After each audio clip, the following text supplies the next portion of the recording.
கர்த்தருடைய பரிசுத்த நாமத்துக்கு கொஞ்சம் கர்த்தருடைய பரிசுத்த நாமத்துக்கு மகிமை உண்டாவதாக.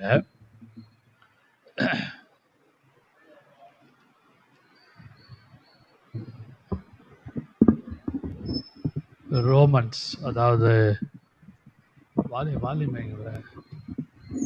ரோமர் 9ஆம் அதிகாரத்தை இந்த காலவேளையிலே நாம் தியானிக்கலாம். கடந்த வாரம் நாம் 8ஆம் அதிகாரத்தை நாம் தியானித்தோம். 8ஆம் அதிகாரத்திலே ஒரு வசனத்தை நான் முக்கியப்படுத்துகிறேன். அதை பார்க்கும்போது 8ஆம் அதிகாரத்திலே நாம் பார்க்கும் பொழுது 27ஆம் வசனத்திலே முற்றிலும் ஜெயம் கொள்ளுகிறவர்களாய் இருக்கிறோமே, முற்றிலும் ஜெயம் கொள்ளுகிறவர்களாய் இருக்கிறோமே. ஆனால் we are more than conquerors.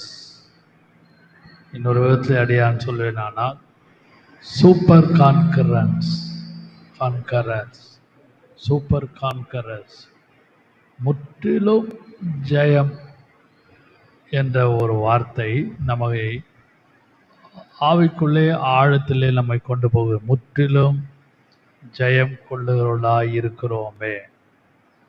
நமக்கு அப்போஸ்தலனாகிய பவுல் 8ஆம் அதிகாரத்தை எழுதும் பொழுது ரொம்ப மகிழ்ச்சியாக எழுதுகிறார். he was very joyful while he was writing Romans 8th chapter, while he was writing Romans 8th chapter. ஏன் இதை சொல்கிறேன்னா, நீங்கள் அந்த 8ஆம் அதிகாரத்தை வாசித்து பார்த்தீங்கன்னா நல்ல ஒரு விடுதலையோடு மகிழ்ச்சியாக இருக்கும் படிக்கிறது. அது ரொம்ப கடந்த முறை நாம் தியானித்தோம். உண்மையாகவே ஒரு ஆசீர்வாதமான ஒரு சாப்டர், நல்ல 8ஆம் அதிகாரம் முழுவதும். ஆனால் 8ஆம் அதிகாரத்தில் நாம் பார்க்கும் பொழுது ஃப்ரீடம் ஃப்ரம் ஜட்ஜ்மெண்ட், நல்லா விளையும் கொள்ளுங்கள். 8ஆம் அதிகாரம் முற்றிலும் ஜெயம் கொள்ளுகிறோமே, அந்த வார்த்தை ரொம்ப முக்கியம். 8ஆம் அதிகாரம் அந்த வசனத்தை வாசித்து பார்க்கலாம். 27ஆம் வசனம், 8:27. ஆவியானவர் தேவனுடைய சித்தத்தின்படியே பரிசுத்தவான்களுக்காக வேண்டுதல் செய்கிறபடியால் இருதயங்களை ஆராய்கிறவர் ஆவியின் சிந்தை இன்னதென்று அறிவார். அன்றியும் அவருடைய தீர்மானத்தின்படி அழைக்கப்பட்டவர்களாக தேவனிடத்திலே அன்பு கூறுவர்களுக்கு சகலமும் நன்மைக்கு ஏதுவாக நடக்கிறது என்று அறிந்திருக்கிறோம். முற்றும் ஜெயம் கொள்ளுகிறவர்களாய் இருக்கிறோமே என்று சொல்லும் பொழுது 9ஆம் அதிகாரம் 8ஆம் அதிகாரத்தில் தான் எழுதப்பட்டிருக்கு. 28 நினைக்கிறேன், மன்னித்துக் கொள்ளுங்கள், 38, 37, 38. 8ஆம் அதிகாரம் 37, 38. மரணமானாலும் ஜீவனானாலும் தேவதூதர்களானாலும் அதிகாரங்களானாலும் வல்லமிகனாலும் நிகழ்காரியங்களானாலும் வருங்காரியங்களாலும் அடுத்த 39, உயர்வானாலும் தாழ்வானாலும் வேறெந்த சிருஷ்டியானாலும் நம்முடைய கர்த்தராகிய இயேசு கிறிஸ்துவில் உள்ள தேவனுடைய அன்பை விட்டு நம்மை பிரிக்க மாட்டாது என்று நிச்சயித்திருக்கிறேன். கவனிங்கள், நான் சொன்னது அது 27ங்க. 8ஆம் அதிகாரம் 37 பார்த்தீங்கன்னா அதுலதான் இருக்குது. முற்றிலும் ஜெயம் கொள்ளுகிறாய் இருக்கிறோமே. இவை எல்லாவற்றிலையும் போதும் வாசிக்க வேணாம். முற்றிலும் ஜெயம் கொள்ளுகிறவர்களாய் இருக்கிறோமே, எல்லாவற்றிலும் நமக்கு ஜெயத்தை கர்த்தர் கொடுக்கிறார். ஃப்ரீடம் ஃப்ரம் ஜட்ஜ்மெண்ட், அந்த 8ஆம் அதிகாரத்தை வீட்டில் போய் வாசித்து பாருங்கள்.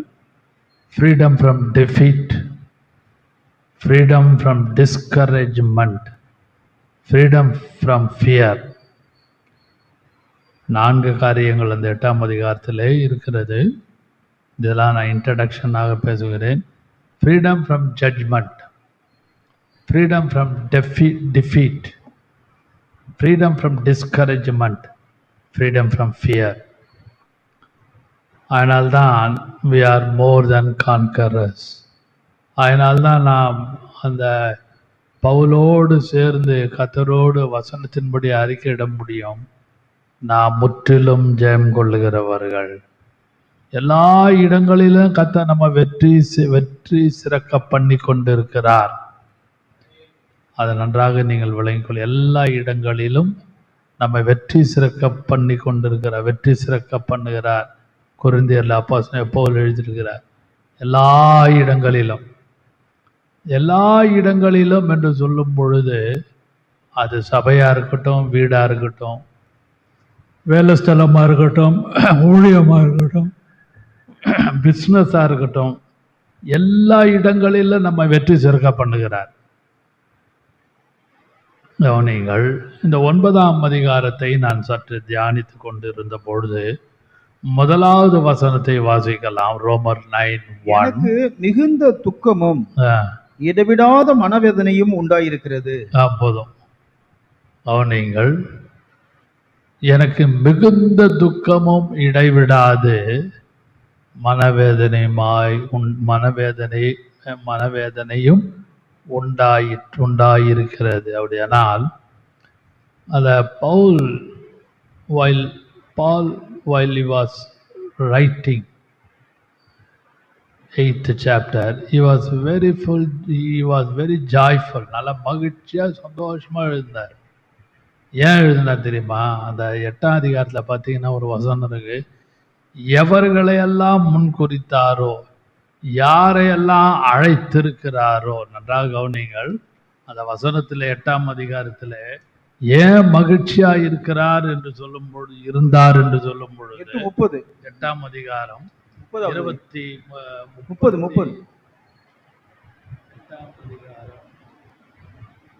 எவர்களை முன்குறித்தாரோ 29 வாசியுங்கள். தம்முடைய குமாரன் அநேக சகோதரருக்குள்ளே முதல் பேரானாய் இருந்தது பொருட்டு தேவன் எவர்களை முன்குறித்தாரோ அவர்களை தமது குமாரனுடைய சாயலுக்கு ஒப்பாய் இருப்பதற்கு முன்குறித்திருக்கிறார். கவனிங்கள், போதும்.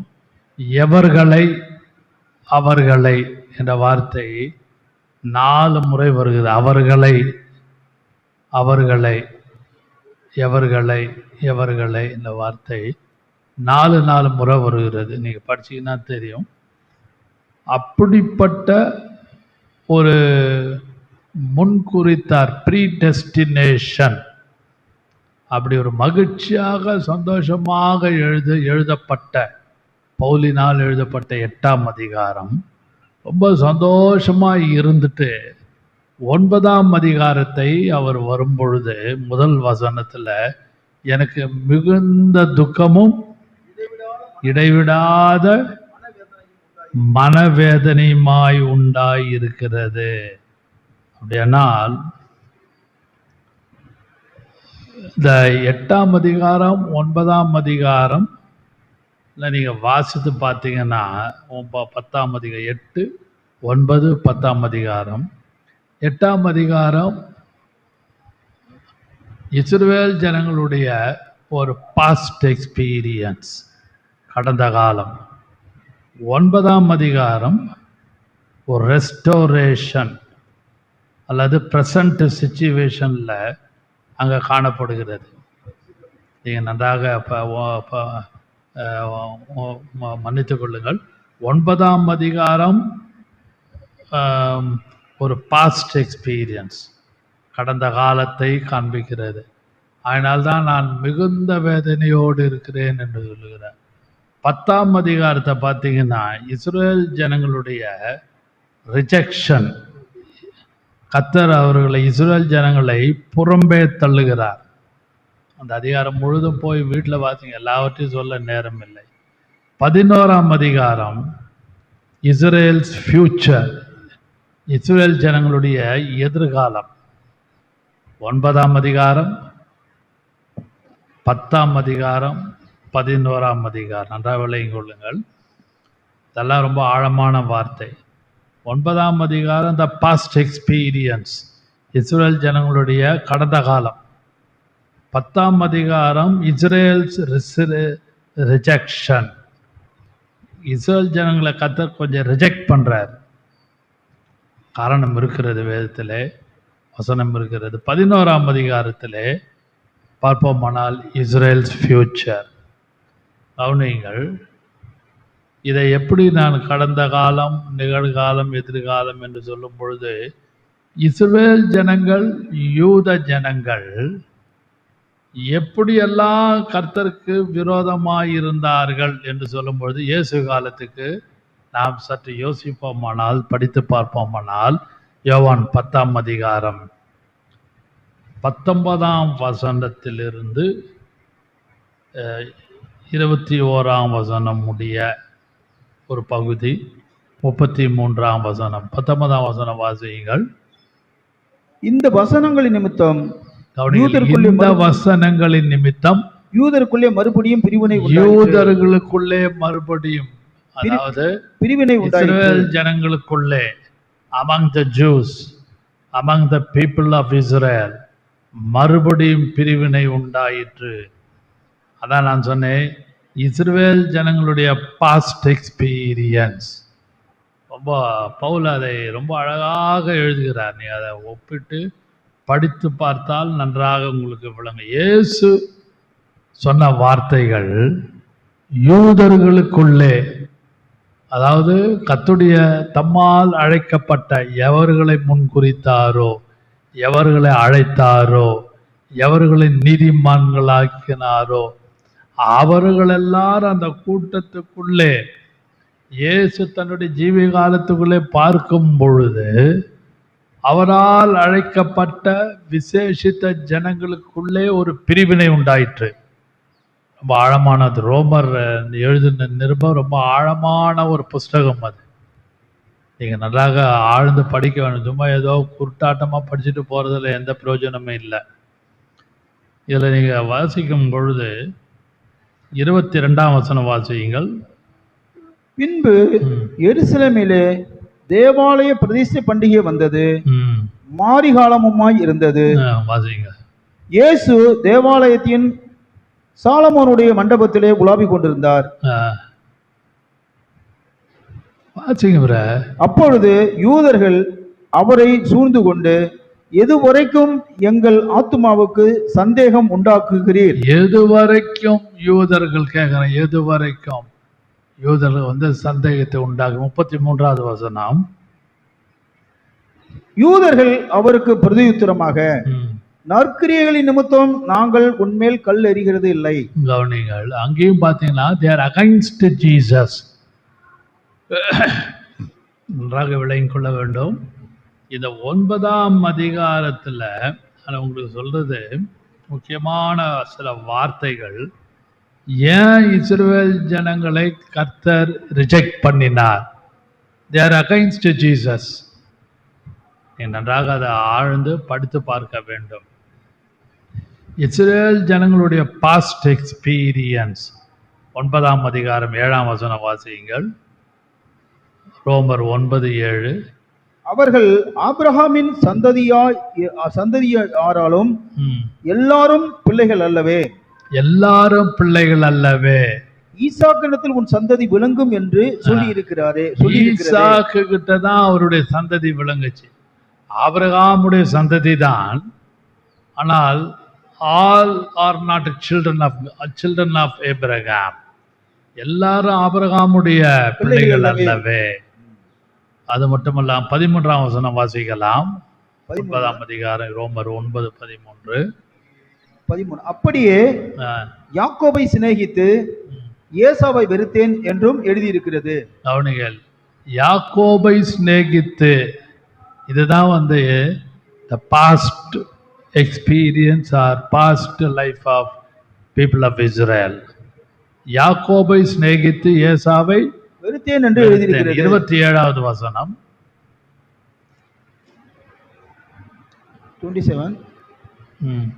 அல்லாமலும் இஸ்ரவேல் புத்திரருடைய இலக்கம் சமுத்திரத்தின் மணலத்தனியா இருந்தாலும் மீதியா இருப்பவர்கள் மாத்திரம் ரட்சிக்கப்படுவார்கள் என்றும். மீதியா இருப்பவர்கள் கடலை போல உன் சந்ததியை வானத்தின் நட்சத்திரத்தை போல பெருக பண்ணுவேன்.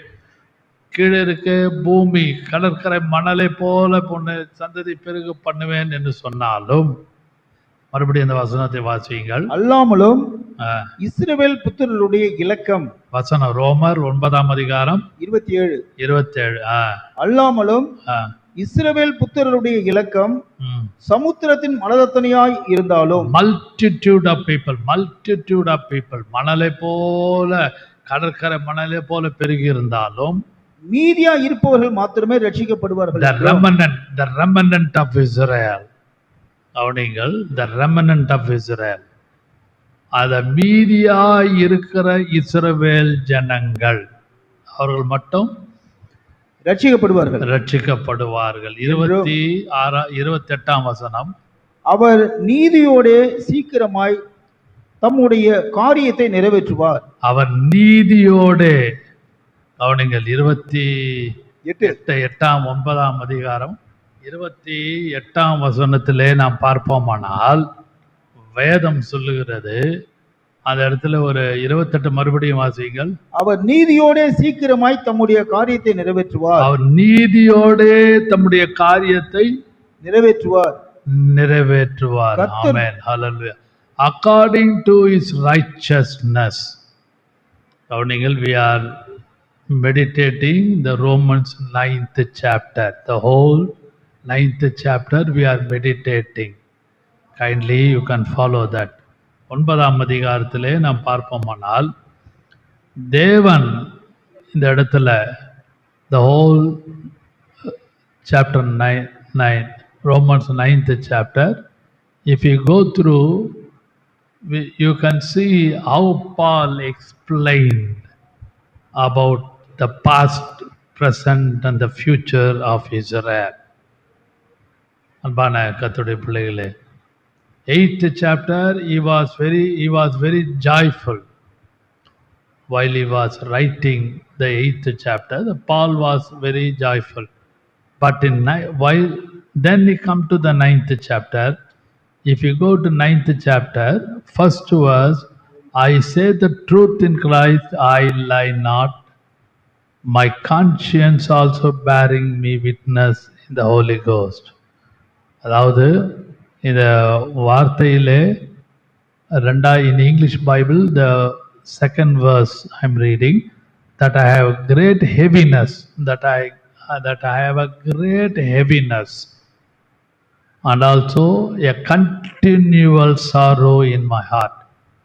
Why he wrote like that? He was not happy with the people of Israel. He was not happy because they were all backslidden right from the wilderness to go to Canaan. All people of Israel in many places they were backslidden life. That is why Paul not happy. He was with heavy heart and also he was very much sorrowful. Coming to the point, while I was meditating the 9th chapter, I can able to the attributes of God. அதாவது கடவுளுடைய, தேவனுடைய, கர்த்தருடைய குணாதிசயங்கள். I can able to see the attributes of God. While we meditating, we can one by one we can consider. 9th chapter verse 1 to 13, you can see the God's faithfulness.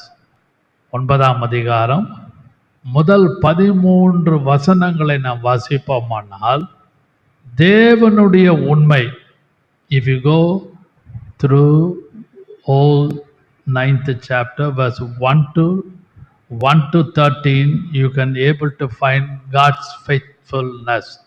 That is very important. கர்த்தர் எப்படியெல்லாம் உண்மையாய் இருந்தார் என்று சொல்லும் பொழுது, if you read 4th verse, 4ஆம் வசனத்தை நான் வாசிக்கிறேன். Who are Israelites, to whom pertaineth the adoption and the glory and the covenant and the giving of the law. இந்த இடத்துல பார்க்கும் பொழுது 4ஆம் வசனத்தை வாசியுங்கள். அவர்கள் இஸ்ரவேலரை புத்திர சுவிகாரமும் மகிமையும் உடன்படிக்கைகளும் நியாயப்பிரமாணமும் தேவ ஆராதனைகளும் வாக்குத்தத்தங்களும் அவர்கள் உடையவைகளே. ஏன் அவர்கள் எல்லாமே belong to Israel. The promises belong to Israel. And also you can find out the glory of God. The fourth verse you can find out easily the covenant, adoption, the glory. These are all belong to Israel.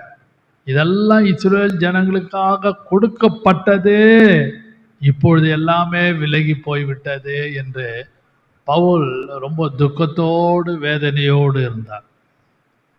Because of that, the Paul's heart was heavy and sorrow. They got adoption from God. They got promises of God, and also they got a glory of God. These are all the qualities of Israel while they were marching to Canaan. அவர்கள் Israel ஜனங்களுக்கு அந்த கானான் தேசத்துக்கு அவர் போகும் பொழுது கர்த்தருடைய மகிமை பார்த்தாங்க, வாக்கு தத்தத்தை கேட்டாங்க. அது மட்டுமல்லாமல் எல்லாமே தேவன் அவர்களுக்கு செய்தார். நாட்களும் வருடங்களும் போக போக the days were going on, the years were going on. Slowly they were backslidden. கொஞ்சம் கொஞ்சமாக பின்மாற்றத்துக்குள்ள போனனாலே the Paul wrote like this, my heart is heavy, I am very sorrowful. அதனால்தான் 9ஆம் அதிகாரம் முதல் வசனத்திலே எனக்கு மிகுந்த துக்கமும் இடைவிடாத மனவேதனையை எனக்கு காண்பிக்கிறேன். முதல் 5வது வசனத்தை வாசிக்கலாம். ரோமர் 9, ரோமன்ஸ் 9:5. பிதாக்கள் அவர்களுடையவர்களே, மாம்சத்தின்படி கிறிஸ்துவும் அவர்களில் பிறந்தாரே, இவர் என்றென்றைக்கும் ஸ்தோத்திரிக்கப்பட்ட சர்வத்திற்கும் மேலான தேவன். ஆமென். சர்வத்துக்கும் மேலான தேவன். Who is over all? The verse Romans 9:5 says, who is over all, God blessed forever. Amen. In English Bible, who is over all? Whose are the Father, and of whom as concerning the flesh Christ came, who is over all, God bless forever. Amen. அன்பான கர்த்தருடைய பிள்ளைகளே, எல்லாவற்றுக்கும் மேலானவர். He is over all. நம்மளுடைய ஜீவியத்திலே, in our personal life, in our family life, in our business life, in our ministry oriented life, whatever we are doing on the face of the earth, God is over all. கர்த்தர் நமக்கு எல்லாவற்றிலும் ஒரு மேலானவராக இருக்கிறார். That means He is watching over us. He is watching me. He is watching you. He is watching all earth. Throughout the earth He is watching. Whether he is a Christian or non-Christian, whether he is a spirit-filled man or woman or not, but God is watching over all. எல்லாவற்றையும் அவர் கண்ணோக்கி பார்த்து கொண்டிருக்கிறார். ஹல்லேலூயா. நீங்களும் நானும், கர்த்தாவே நீர் என்னை கண்ணோக்கி பார்க்கிறீரே, you are watching over. That is why Agar told, you are seeing, நீர் என்னை காண்கிற தேவன். அதனால்தான் ஆகார் அந்த சொன்ன வார்த்தை, நீர் என்னை காண்கிற தேவன். ஹல்லேலூயா. Whether we are in the home or in the job or in the business, whatever we are doing right from morning to evening or night, He is watching our action, He is watching our deeds, He is watching our giving, He is watching our receiving, and else all the things He is watching. That is why the psalmist says, the Lord is my shepherd, I shall not want. கர்த்தர் என் மேய்ப்பராய் இருக்கிறார், நான் தாட்சி அடையேன். ஏன்னா He is watching over you and me. Because of that, He will give everything. One angle, it's a warning word. Another angle is giving whatever we need. Whatever we need, whatever I need, whatever you need, He will give to you. Is it maybe a personal matter or your family matter? All the ways, all the days, all the months you are praying for one prayer request. Understand, He is watching over you. He is watching your prayer life. He is watching your Bible reading. That is why we can say, along with the psalmist, the Lord is my shepherd, I shall not want. கர்த்தரின் மேய்ப்பராய் இருக்கிறார், நான் தாட்சி அடையேன். Hallelujah. 1 to 13, Romans 9th chapter, 1 to 13 says, God is faithful. He is always faithful. Go home and read right from verse 1 to 13 of Romans 9th chapter. You can see how He is faithful to His people. I am talking about you, the attributes of God. கர்த்தருடைய குணாதிசயங்களை குறித்து நான் பேசிக் கொண்டிருக்கிறேன். The first point is God is faithful always. Secondly, I can tell, இரண்டாவதாக Romans 9th chapter, verse 14 to 18. 14 வாசிங்க பார்க்கலாம். நம்ம 4வது வாசிக்கலாம். ஆகையால் நாம் என்ன சொல்லுவோம்? தேவனிடத்திலே அநீதி உண்டென்று சொல்லலாமா? சொல்லக்கூடாதே. வாசிங்க 14 to 18 வாசிங்க. அவர் மோசேயை நோக்கி, எவன் மேல் இரக்கமாய் இருக்க சித்தமாய் இருப்பேனோ அவன் மேல் இரக்கமாய் இருப்பேன், எவன் மேல் உருக்கமாய் இருக்க சித்தமாய் இருப்பேனோ அவன் மேல் உருக்கமாய் இருப்பேன் என்றார். ஆகையால் விரும்புகிறவனாலும் அல்ல, ஓடுகிறவனாலும் அல்ல, இறங்குகிற தேவனாலேயாம். மேலும் என்னுடைய வல்லமையை உன்னிடத்திலே காண்பிக்கும்படியாகவும். You can hear, you can just see the word of God, 17th verse of Romans, 9th chapter. மேலும் என்னுடைய வல்லமையை உன்னிடத்திலே காண்பிக்கும்படியாகவும். That my name might be declared throughout all the earth. என்னுடைய நாமம் பூமியிலே எங்கும் பிரசவமாகும்படியாகவும் உன்னை நிலைநிறுத்தினேன் என்று பார்வோனுடனே சொன்னதாக வேதத்திலே சொல்லி இருக்கிறது. போதும் கவனிங்கள். 17th verse again. For the scripture saith unto Pharaoh, even for the same purpose have I raised thee up, that I might show my power in thee, and that my name might be declared throughout all the earth. Very important word. My name might be declared throughout all the earth. அதாவது பூமியிலே என்னுடைய நாமத்தை பிரஸ்தாபம் பண்ணும்படி. அப்படியானால் இந்த இடத்துல 14 to 18, 4-5 verses if you read carefully, அந்த இடத்துல பார்க்கும்போது ரொம்ப ஆழமான வார்த்தையை கர்த்தர் வைத்திருக்கிறார். Moses and Pharaoh. அது அப்போ is always quoting the Old Testament character. Paul quoting Old Testament character.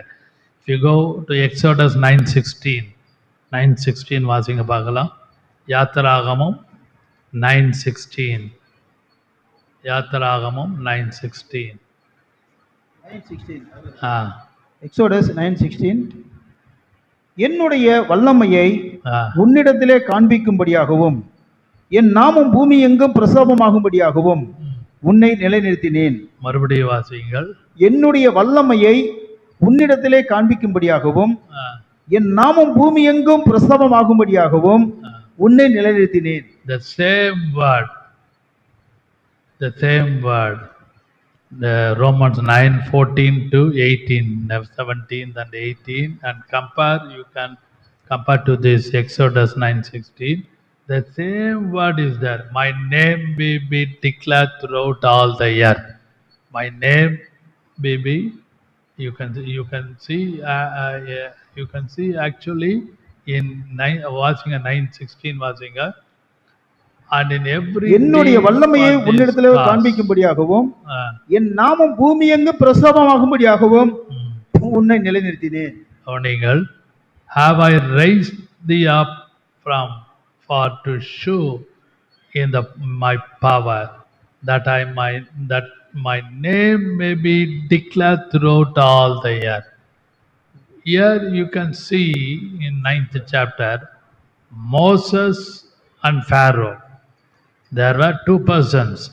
While Paul was quoting these two persons. Moses saved by the grace of God, but Pharaoh is not saved. Moses was a Jew, Pharaoh was a Gentile man. மோசே ஒரு யூதனாக காணப்பட்டான். அது மட்டுமல்லாமல் பார்வோன் ஒரு புறஜாதியான். These two men saw wonders of God in Old Testament. Throughout Exodus you can see lot of wonders God did for people of Israel. Israel ஜனங்களுக்காக தேவன் நிறைய அற்புத அடையாளங்களை செய்தார். But Pharaoh rejected the God's power and wonder. But Moses received all the power and wonder. He recognized, he applied, he was stretched forth his hand to the sea. The sea was divided. Moses agreed, but Pharaoh disagreed the power of God. அதனால நீங்களும் நானும் இந்த ரெண்டு பேரை குறித்து யோசிக்கும் பொழுது நன்றாக விளங்கிக் கொள்ளுங்கள். மோசே எல்லாவற்றையும் நம்பி ஏற்றுக்கொண்டான். அவர் யூதன். இதையாக்கும் Pavul. That is why Paul declared the name of God throughout the earth. If you compare Exodus 9:16 and also Romans 9:17, 9:14 to 18, if you compare and read, the same word, the power of God is mentioned. That is why Paul was very he is very emphasized the name of God, the power of God throughout the earth, not only to his family, he projected throughout the earth. பூலோகம் முழுவதும் பூமி எங்கும் உடைய வல்லமை நிலைநாட்டும்படியாக. அப்படியானால் நீங்களும் நான், you and I should very careful. We have to yield our body, yield our soul, yield our mind under the unction of God. கர்த்தருடைய கிரியைக்கு நீங்களும் நானும் நம்முடைய ஆத்மாவை, நம்முடைய சரீரத்தை ஒப்பு கொடுக்க வேண்டும். God's power is always going on around the globe. Not only in the period of Exodus, not only in Paul's day, right from the earth, right from the beginning of the earth, even now, the God's power, God's wonder still is available, but many Gentiles cannot accept. Only certain people, those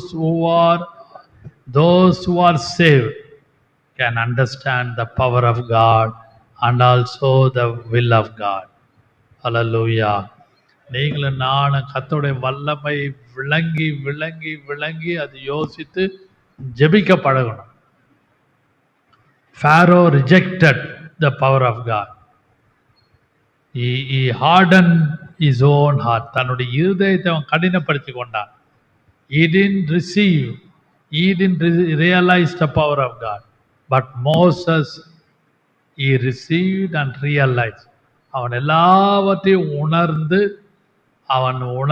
உணர்ந்து கர்த்தரை அவன் பின்பற்றினான். ஆம் பிரியமானவர்களே, நீங்களும் நானும் நன்றாக விளங்கிக் கொள்ள வேண்டும். கர்த்தாவே, எனக்கு whatever I do, wherever I go, whether job or in the home or in the ministry, we have to give opportunity and receive the power of God and demonstrate that and demonstrated the power of God. Moses demonstrated the power of God. He stretched forth his hand before the sea. The sea was divided. Hallelujah. அதுபோல நீங்களும் நானும் we have to demonstrate the power of God. God has filled us with the Holy Ghost, with the tongues. We are in the Spirit. We are walking in the Spirit. We are immersed in the Spirit. We are always through the Spirit only we are reading the Word of God. Through the Spirit only we are singing song. So always we can demonstrate the power of God easily.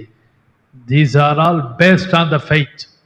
If you have a faith on God totally, if you have a total faith on God, you can easily, you can demonstrate the power of God. Hallelujah. நீங்களும் நானும் அதை நம்பி விசுவாசித்து கர்த்தருடைய வல்லமையை கிரியைக்குள்ள கொண்டு வரணும். அதான் ரொம்ப முக்கியம். இதை நீங்களே நானும் நன்றாக உணர்ந்து கொள்ளுங்க. தாவே, ஐ ஹாவ் டு டெமான்ஸ்ட்ரேட். நான் இதை செய்ய வேண்டும். I have to do. I have to come your presence.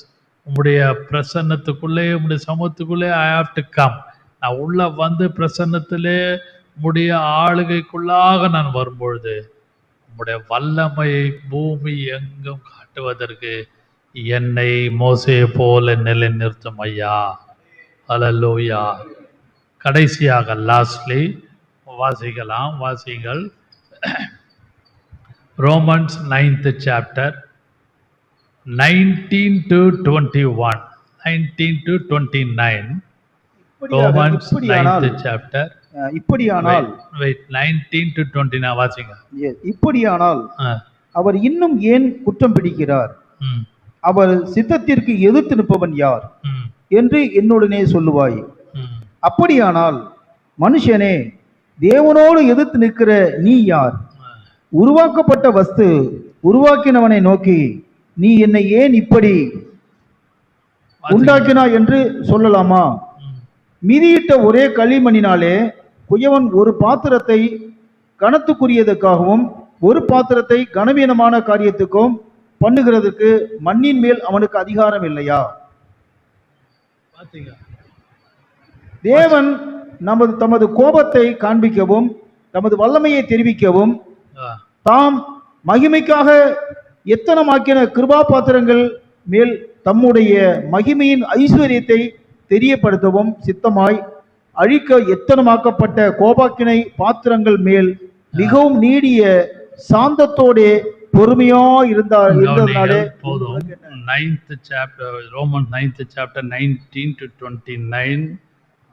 The third point is God's justice. 24th வசனம் வாசியுங்கள். 24வது வசனம்.